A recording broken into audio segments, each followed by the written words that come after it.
Hi and welcome to my channel, where I explore technology and different use cases and look at more than just hello world. I am Talk It Do It, and let's get into another video. Today I'm going to explore how machine learning can be used to help predict infrastructure issues before they happen. For this demo, we have a web service experiencing HTTP rate limit errors. And instead of reacting after customers complain, we're going to build a model that predicts these errors 1 to 3 hours in advance. Let's dive in.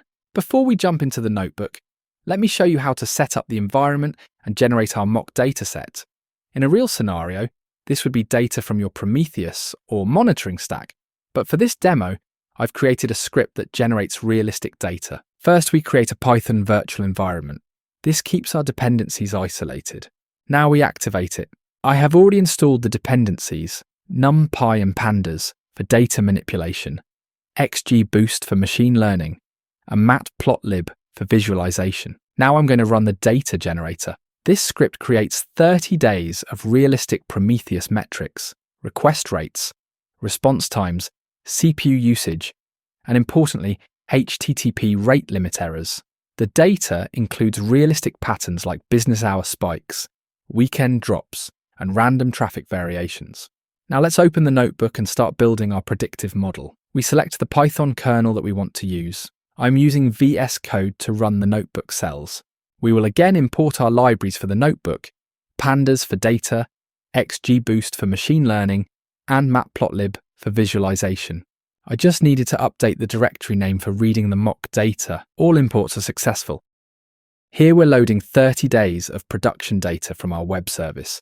This is mock Prometheus metrics, request rates, response times, CPU usage, everything we track in production.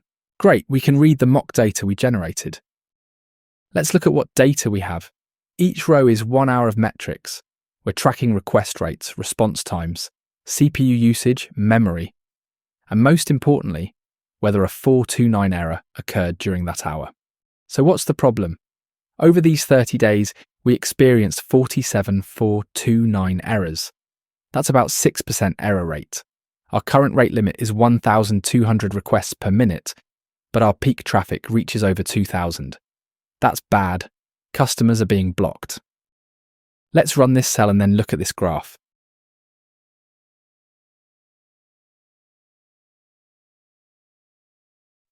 See those red dots? Those are the 429 errors. Every time traffic spikes above the limit, customers get errors. Let's add the code and run our next cell. And here's the pattern. Errors happen almost exclusively during business hours, between 9 AM and 5 PM. That's when our traffic is highest. This is exactly the kind of pattern machine learning can detect. Now let's prepare our data for machine learning. We'll use 7 features to predict errors: request rate, response time, CPU and memory usage, and time-based features like whether it's business hours.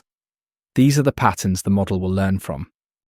Here's a critical step. We split our data into 80% for training and 20% for testing. This is important. The model will only learn from the training data. We'll test it on the other 20%, which it has never seen. This proves the model can predict on new, unseen conditions. Now we train the XGBoost model. This is where the machine learning happens. The model runs analysis on 576 samples of data, learning which combinations of metrics lead to the 429 errors. XGBoost is a powerful algorithm used in production at companies like Airbnb and Uber. And done. Model is trained. Now let's test it. This is the moment of truth. We're testing on 144 samples the model has never seen. And look at this, 97% accuracy. The model correctly predicts whether a 429 error will occur 90% of the time. That's really impressive for our mock data. Remember, this is mock data, and that prediction figure needs further validation, as it seems quite high for the first run. The confusion matrix shows us the details. True negatives correctly predicted no error. True positives correctly predicted errors. And yes, there are a few mistakes. False positives and false negatives. But that's realistic. We're not looking for perfection. We're looking for useful predictions. Let's load and run our next cell. And here's what the model learned. Response time is by far the strongest predictor of 429 errors. The model also considers request rate, CPU usage, and time of day. It's learning real patterns, not just simple thresholds. Of course, more testing and validating is required. This is the first run with our model after training. Now let's see what this looks like in practice. I'm going to run predictions on all 30 days as if the model was monitoring in real time. Load and run the next cell for visualization. Look at this visualization. Red circles are the actual errors that occurred. Blue X's are the model's predictions. See how they overlap? The model successfully identified most of the error-prone time periods. In production, these blue X's would trigger alerts 1 to 3 hours before the errors actually happen. Let's look at the early warning capability more closely. I'm filtering for high-risk predictions, anything above 70% probability.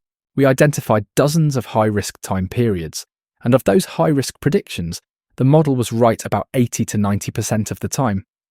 These are actionable alerts. In production, when the model flags high risk, we could send alerts to on-call engineers, trigger auto-scaling to add capacity, proactively adjust rate limits, update dashboards with warnings. This is the shift from reactive to proactive operations. Instead of waking up at 3 a.m. because customers are complaining, we get a heads up hours in advance and fix it before anyone notices. We could even have a team of AI agents on standby that can spring into action based on events passed on by these predictions. In part 2, I'll show you how to validate that this model continues to work when you make infrastructure changes, like increasing rate limits or scaling up capacity. But for now, this is the end of this short video, and I hope you found it interesting. I really appreciate your time, and I hope to see you on the next video. I will make all the code available as part of the next video. Thanks and have a wonderful day. Until the next time, be safe.